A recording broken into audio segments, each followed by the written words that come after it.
মরে নাই, ঠিক না বেঠি? মরে নাই। আমার নবী হায়াতুন নবী, জিন্দা নবী। নবী মরে গেছে কেন? আজরাইল আসে নাই? পেস লাগাই দিই, আজরাইল আসে নাই?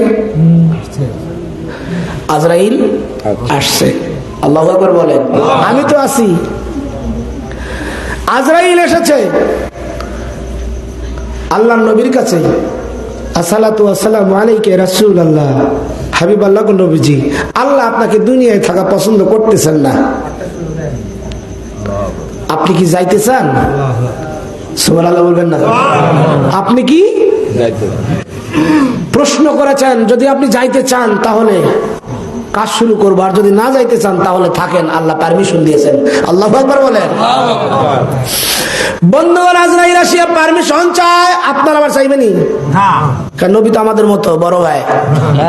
পারমিশন চায়, আল্লাহ নবী কই যাইতেই হবে, অবশ্যই যাইতে হবে, এটাই বিধান, আমিও যাব। বন্ধুগণ গভীর মনোযোগ, আজরাইলের কাছে বলে আমি চলে যাব, কোনো কারণ নাই, তবে কথা হলো শেষবারের মতো আমার ভাই জিবরাইলের সঙ্গে একটু দেখা করতে চায়। আজরাইল বলে, জিবরাইল আমি যখন আসতেছিলাম চৌটা আসমানে দেখে আসলাম, আপনার কাছে আসবে। কথা বলতে না বলতে জিবরাইল চলে আসলো। বন্ধু, আলোচনা আমার এটা নয়, আমার নবী আজরাইল আসলো জান কবজ করার জন্য, রুহটাকে কবজ করার জন্য। আল্লাহর নবী রাহমাতুল লিল আলামিন রুহটা কবজ করে নেবেন। জিবরাইল চলে গেলেন, আজরাইল সামনে রয়ে গেলেন। আজরাইল আমার নবীজির রুহটা কবজ করা শুরু করে দিবেন। হঠাৎ করে বৃদ্ধাঙ্গটা আমার নবীজির সিনার মুখের উপরে তুলে দিলেন। আল্লাহর নবী চোখের পানি ফেলে কাঁদেন, কে আজরাইল মালাকুল মউত, কি তুলে দিয়েছ আমার বুকের উপরে? সহ্য করতে পারি না, মনে হয় উহুদ পাহাড়টা আমার বুকের উপরে উঠাইয়া দিয়েছো, এত কষ্ট, এত কষ্ট। বন্ধু, আজরাইল চোখের পানি ফেলে দিয়েছেন। আল্লাহু আকবার বলেন। নবীজির কান্দন, নবীজির চোখের পানি দেখে আজরাইল চোখের পানি ফেলে কান্দেন। হাত বৃদ্ধাঙ্গুরটা উঠে নিয়েছে, হুজুর বেয়াদবি মাফ করেন, আল্লাহ রাব্বুল আলামিন আমাকে বলে দিয়েছিল তার হাবিবের জান কবজ করার জন্য কোনো প্রকার যেন কষ্ট না হয়। আপনার চাইতে সহজ করে জান কবজ করার ক্যাপাসিটি আমার জানা নাই, কৌশল আমার জানা নাই, এই জন্য সহজভাবে আপনার রুহটা কবজ করার জন্য আমি আসছি। হুজুর আপনি কেঁদে দিয়েছেন। নবীজি ডাক দেয়, অবশ্যই কেঁদে দিলাম, কারণ কি হলো? বুকের উপরে কি উঠাইয়া দিয়েছিল? কয় শাহাদাত আঙ্গুল, বৃদ্ধাঙ্গুল উঠাইয়া দিয়েছি। বৃদ্ধাঙ্গুলের এত যদি পাওয়ার হয়ে যায়, এত ওজন হয়ে যায়, বলো তো আমার উম্মতের জান কবজ করার জন্য কত কষ্ট হবে। আল্লাহু আকবার বলেন। আজরাইল কয়, হুজুর আপনার উম্মতের জান কবজ করার সময়, রূহ কবজ করার সময় এর চাইতে হাজার হাজার লক্ষ গুণ কষ্ট বেশি হয়ে যাবে।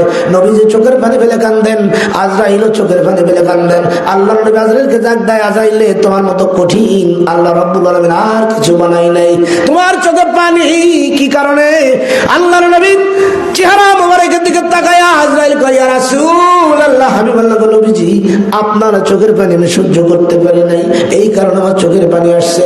আল্লাহর নবী কয়, ওরে আজরাইল, জান রূহ কবজ করার সময়, আমার রূহটা কবজ করার সময় তোমার চোখে পানি আসলো, জানতে বড় ইচ্ছা হয় জীবনে আর কোনোদিন কখনো কারো রূহ কবজ করার সময় কি তোমার চোখে পানি আসছে? আজরাইল কয়, ইয়া রাসূলুল্লাহ, হাবিবাল্লাহ নবীজি, আমার জীবনে লাইফে, আমার জীবনে আরো দুইবার আমার চোখ দিয়ে পানি আসছে রূহটা কবজ করার জন্য। সুবহানাল্লাহ। আরো দুই ব্যক্তির রূহটা কবজ করার সময় আমার চোখে পানি আসছে। আরে আজরাইল, তোমার মতো কঠিন আর কেউ নাই, তোমার চোখে পানি আসলো। ওই দুই ব্যক্তি মহামূল্যবান, যে দুই ব্যক্তি যাদের কারণে চোখের পানি আসলো, ওই দুই ব্যক্তিকে আল্লাহর নবীর প্রশ্নের জবাবে আজরাইল কয়, রাসূলুল্লাহ, হাবিবাল্লাহ নবীজি, সাদ্দাত, কি নাম? সাদ্দাত। সাদ্দাতের জন্ম হয় নাই।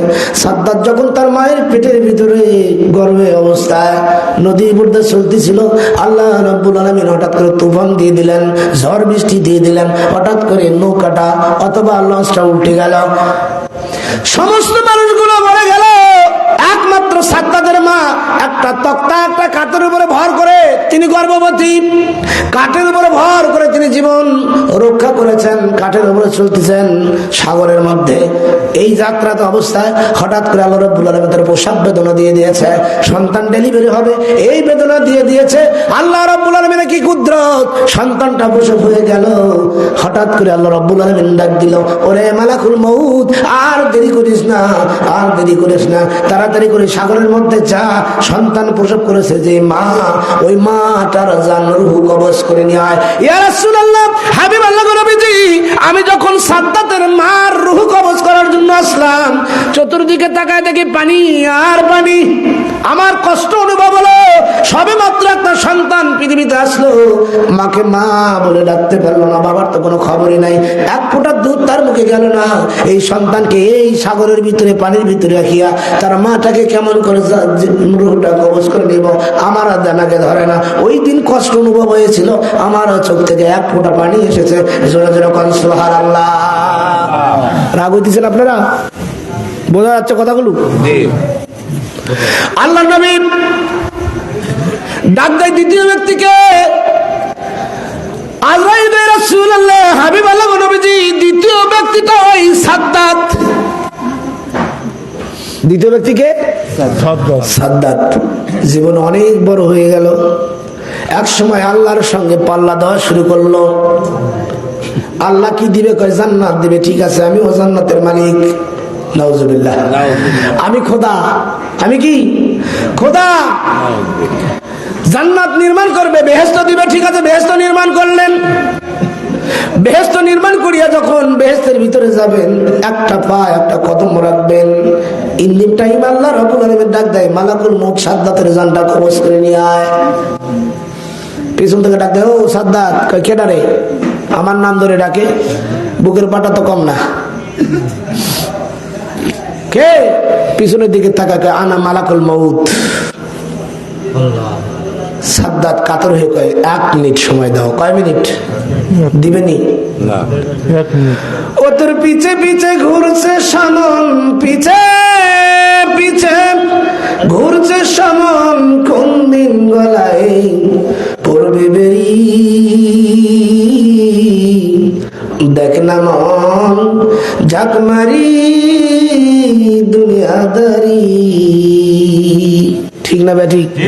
পিছনে পিছনে মালাকুল মউত ঘুরতেছে। কালকের ওয়াজের কথা যেহেতু আমাদের হুকুম করেছেন, হুকুমের জলসা করতেছি। হিজবুল্লাহর মহামান্য ইমাম গতকাল ওয়াজ করার সময় আমার সঙ্গে আমার ভাই আছেন। গতকাল ওয়াজের সময় ওয়াজের মাঠে বলছিলাম, আমরা কেউ জানি না আগামীকাল ফজরের নামাজের সময় মসজিদের মাইকে কার নামটা যেন ঘোষণা হয়ে যায়। আল্লাহর কসম করে বলি, ফজরের নামাজের সময় ওই গ্রামের মাইকেই আমি শুনতে পাইলাম কে যেন দুনিয়া থেকে বিদায় নিয়ে চলে গেছে, তার জানাজা হবে 10:30টায়। ঠিক নেবে? ঠিক।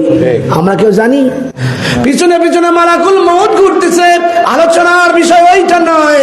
আমি হাদিস পড়েছি, কোরআন পড়েছি, ওই দিকে যাব, কিন্তু আপনাদের বোঝানোর জন্য একটু কথা বলতেছিলাম। আসুন, আমার নবী জিন্দা নবী, সেই কথা থেকে এখান থেকে চলে আসছি। আল্লাহর নবী ডাক দেয়, তাহলে কি হলো? ওই সাদ্দাতের রুহটা কবজ করার সময় আমার কষ্ট হয়েছিল, আজকে আপনার রুহটা কবজ করার সময় আমার কষ্ট হয়ে গেছে। কথা বলেন ঠিক না? ঠিক। খুব কষ্ট পাইছি। আপনার কষ্ট ঠিক আছে। ইয়া রাসূলুল্লাহ, হাবিব আল্লাহ নবীজি, এরা বলে নবী মুর্দা, আমরা বলবো নবী জিন্দা। কথা বলেন না কেন? এখন প্যাস লাগবে কোন জায়গায়? আজরাইল আসলো, নবীজির সিনা মোবারকে হাত লাগাইলো, শুধু তাই নয়, নবীজির রূহ কবজ করে নিয়ে গেল। এই পর্যন্ত মোল্লারা বলে, আর বলে আজকে পরের ইতিহাস আপনাদের দেখাবো। আমার নবী কেমন এক জিন্দা নবী আপনাদের দেখায় দিতে চায়। এবার রুহটা কবজ করলেন। আল্লাহর নবীর রুহ কবজ করার পরে হাতে নিলেন আজরাইল, মালাকুল মউত। আল্লাহ রাব্বুল আলামিন ডাক দিল, আজরাইল, একটু কান লাগান। আজরাইল, আমার হাবিবের রুহ নিয়ে বেয়াদবি করা যাবে না, তাড়াতাড়ি করে জিবরাইলের হাতে দিয়ে দাও। আল্লাহু আকবার। জিবরাইলের হাতে দিয়ে দাও।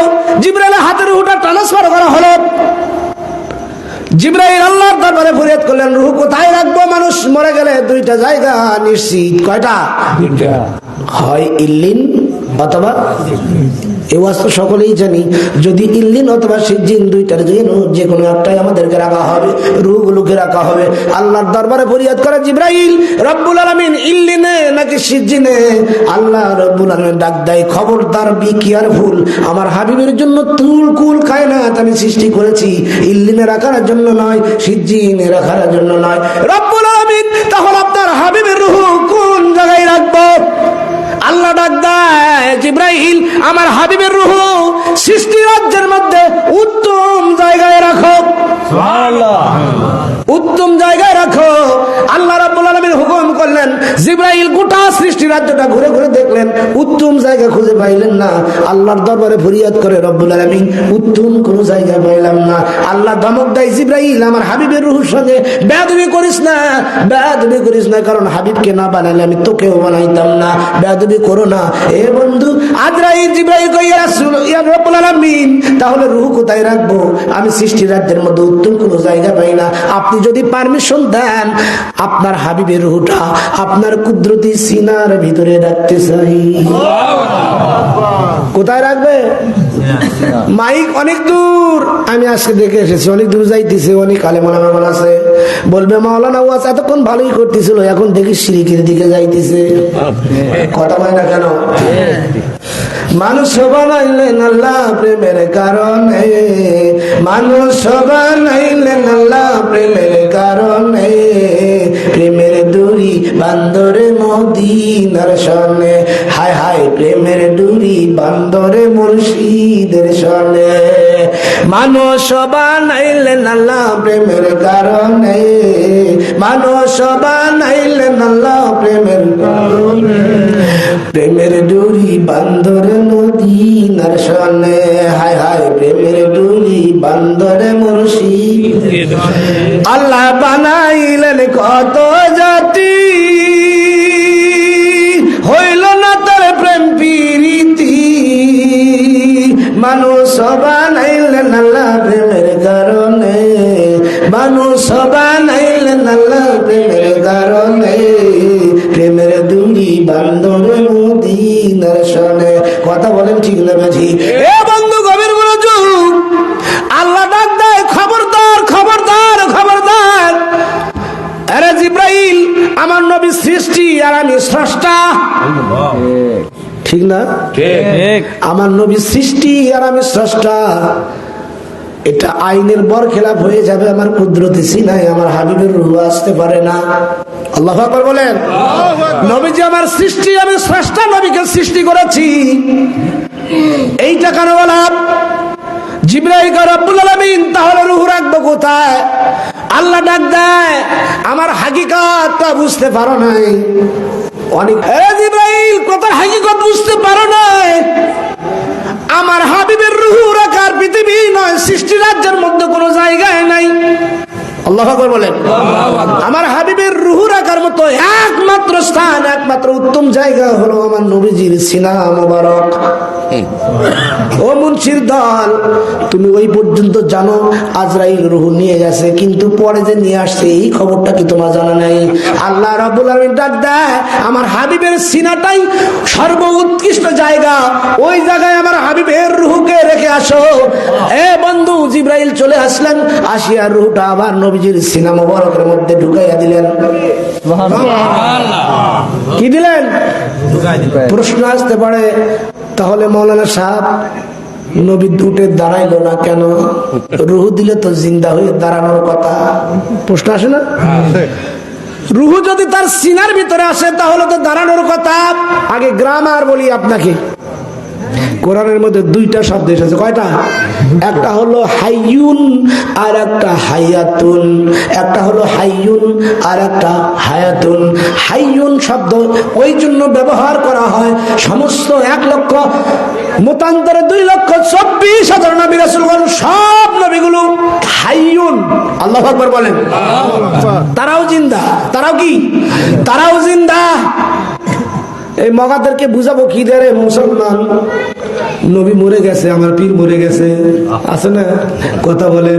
এরে বন্ধু, বুখারী মুসলিমের হাদিস যখন পড়ে, মিরাজ সম্পর্কে পড়তে যাইয়া দেখলাম আল্লাহ নবী রাহমাতুল লিল আলামিন বাইতুল মুকাদ্দাস মসজিদে যাইয়া 2 রাকাত নামাজ আদায় করেছে। কথা বলেন ঠিক না বেঠিক? নবীজি বলেন আমি যখন ওই মসজিদের মধ্যে ঢুকলাম, ওই 2 প্রকার মনে রাখেন, মসজিদের মধ্যে ঢুকলাম, ঢোকার পরে দেখলাম মুসল্লিগুলো কাতারবদ্ধ হয়ে সারিবদ্ধ হয়ে দাঁড়ায় আছে। জিবরাইল আমরা ধাক্কায়া সামনে নিয়ে গেল। যখন সামনের কাতারে যা দাঁড়াইলাম, জিবরাইল কয় হুজুর এখানে নয়, আপনি ইমামের মাসাল্লায় যাবেন। আল্লাহু আকবার বলেন। আপনি ইমাম হবেন, নামাজ আদায় করবেন। আমি ইমামের মাসাল্লায় দাঁড়ালাম, 2 রাকাত নামাজ আদায় করলাম। সমস্ত মুসল্লিগুলো আমার পিছনে ইক্তেদা করলো। নামাজ শেষ হয়ে গেল। জিবরাইল ডাক দেয়, ইয়া রাসূলুল্লাহ, হাবিবাল্লাহ গো নবীজি, আপনার পিছনে যারা নামাজ আদায় করেছেন এনাদের আপনি চিনেন নাকি? নবীজি কয় কখনো দেখি নাই, চিনবো কেমনি করে? আল্লাহর নবী ডাক দেয়, কেমনি চিনবো? জিবরাইল কয়, ইয়া রাসূলুল্লাহ, হাবিবাল্লাহ গো নবীজি, আপনার পিছনে যারা নামাজ আদায় করেছে এরা কোনো সাধারণ মামুলি মানুষ নয়, এরা 1 লক্ষ মতান্তরে 2,26,000 নবী রাসূলগণ আপনার পিছনে ইক্তেদা করেছে। এই কারণে আপনার একটা লকব বেড়ে গেল, আপনি হলেন ইমামুল মুরসালিন। চিৎকার করে সুবহানাল্লাহ। ও মগার ঘরের মগা, যদি মানুষ মারা যায় বাইতুল মুকাদ্দাসে নামাজ আদায় করলো কারা? কথা বলেন না কেন? যদি মরে মিশে যায় মাটির সঙ্গে মিশে যায়, তাহলে নবীর পিছনে নামাজ আদায় করলে 1,24,000 তারা কারা? কথা বলেন না কেন? নবীজির রুহু ঘুরে দিলেন। কি করে দিলেন? সিনার ভিতরে রুহু ঘুরে দিলেন। হাইয়ুন আর হায়াতুন, এই সমস্ত নবীগুলো তারাও জিন্দা, হায়াতুন এটাও জিন্দা। হাইয়ুন শব্দ হলো সমস্ত নবীগুলোর রূহ ইল্লিনে রাখা হয়েছে। আল্লাহু আকবার বলেন। কোথায় রাখা হয়েছে? ইল্লিনে রাখা হয়েছে, কিন্তু বডি থেকে সম্পর্কটা আলাদা হয় নাই। এটা বুঝাইতে গেলে এক্সাম্পল দিতে হবে, চুম্বকের সঙ্গে লোহার একটা সম্পর্ক আসেনি? চুম্বকের সাথে লোহার একটা একটু দূরত্ব বজায়, বেশি দূরে গেলে আবার চলবে না। একটু দূরত্ব বজায় রাখিয়া যদি চুম্বক নড়ানো যায়, লোহাটাও নড়াচড়া করে। সমস্ত নবীদের রূহ ঠিক চুম্বকের সঙ্গে যেমন লোহার সম্পর্ক ইল্লিনে থাকিয়া, তেমন নবী রাসূলের রূহগুলো এইভাবে জিন্দা, তারাও কবরের মধ্যে জিন্দা। আল্লাহু আকবার বলে। আর আমার নবী হায়াতুন শব্দের অর্থ হলো সিনার ভিতরে বর্তমান রূহ থাকার নাম হলো হায়াতুন, অর্থাৎ নবীজির সিনার ভিতরে রূহ মুবারক আছে, কিয়ামত পর্যন্ত থাকবে, এটার নাম হলো হায়াতুন। আমার নবী মরে নাই, আমার নবী জিন্দা।